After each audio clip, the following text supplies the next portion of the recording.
તમારા બધાનું સ્વાગત છે મારી યુટ્યુબ ચેનલ કેપી હોમ ફૂડ્સમાં। આજે આપણે બનાવીશું પાલકના ગોટા। મેથીના તો બનાવતા જ હોય છે, પણ પાલકના પણ બહુ સરસ બને છે। તો ચાલો આજે હું તમને મારી રેસીપી બતાવું। તો આપણે રેસીપી શરૂ કરીએ। સૌપ્રથમ આપણે પાલકને ધોઈને લઈ લીધી છે। હવે આપણે એને ઝીણી ઝીણી કટ કરી લઈશું। એકદમ પાતળી પાતળી ચોપ કરવાની છે।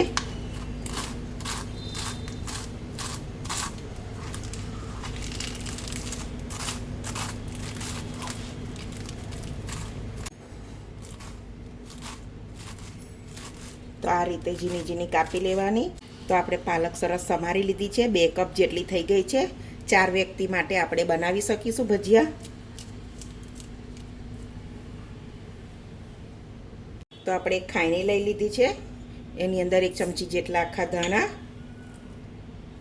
અડધી ચમચી વલિયારી, 10-12 મરી। તો આપણે બધું અધકચરું વાટી લઈશું। આ રીતે વાટી લીધું છે, તમે જોઈ શકો છો। એક આપણે બાઉલ લઈ લીધું છે। એક વાડકી આપણે ચણાનો લોટ લઈ લીધો છે ચારેલો।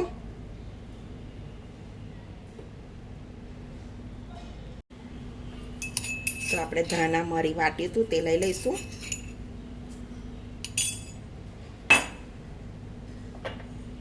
સ્વાદ પ્રમાણે મીઠું, થોડું થોડું પાણી ઉમેરી આપણે એને બેટર બનાવી લઈશું। બહુ પાણી એકસાથે નહીં ઉમેરવાનું, બહુ પતલું નહીં કરવાનું, બહુ પાણીની જરૂર નહીં પડે અહીંયા।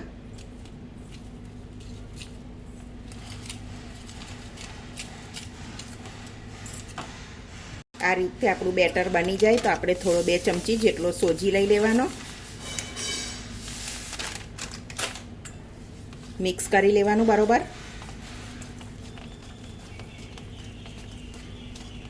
એક જ ડાયરેક્શનમાં એને ફીણવાનું છે, બરોબર ફેટી લેવાનું।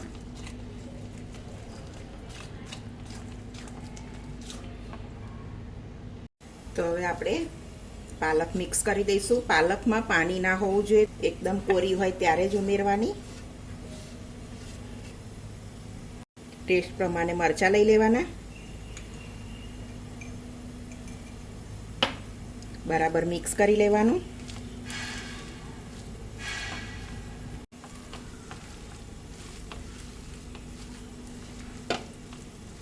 આ ટાઈમે જો તમને બેટર થોડું ઢીલું લાગતું હોય તો ચણાનો લોટ ઉમેરી શકો છો।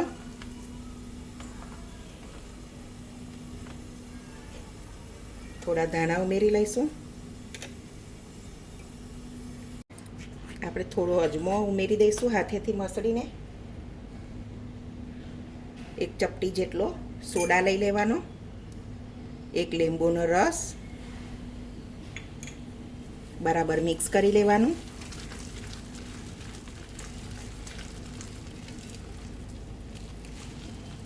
આ રીતે બનાવશો તો બહુ સરસ જારીવાળા એકદમ સોફ્ટ બનશે।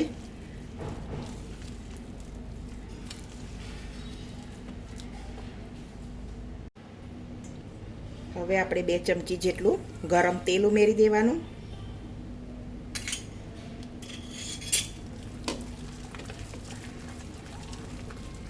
તેલ ગરમ કરવા મૂકી દીધું છે।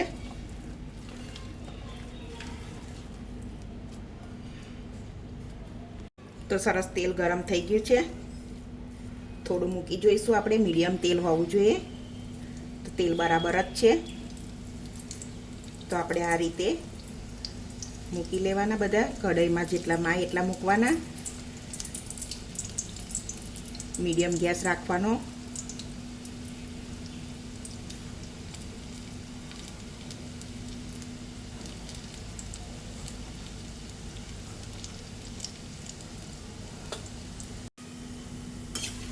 તો આ રીતે સરસ થવા દેવાના।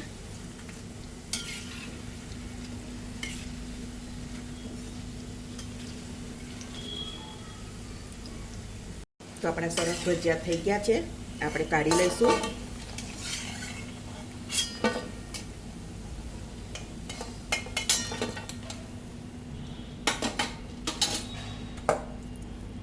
આ જ રીતે આપણે બીજા પણ ઉતારી લઈશું.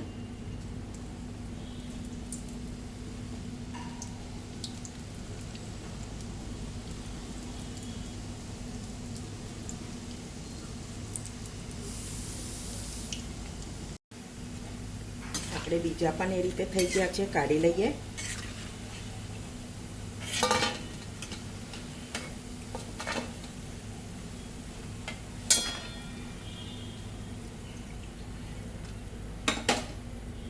મરચાં તળી લઈશું.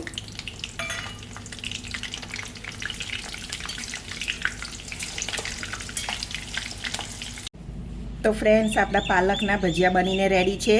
તો હું તમને એક તોડીને પણ બતાવું. એટલા સરસ જાળીદાર એકદમ બન્યા છે. તમે એકવાર બનાવજો, વરસાદની સિઝનમાં બહુ સરસ લાગશે. મેથીના તો બધા જ ખાતા હોય છે, પાલકના પણ ખાઈ જોજો.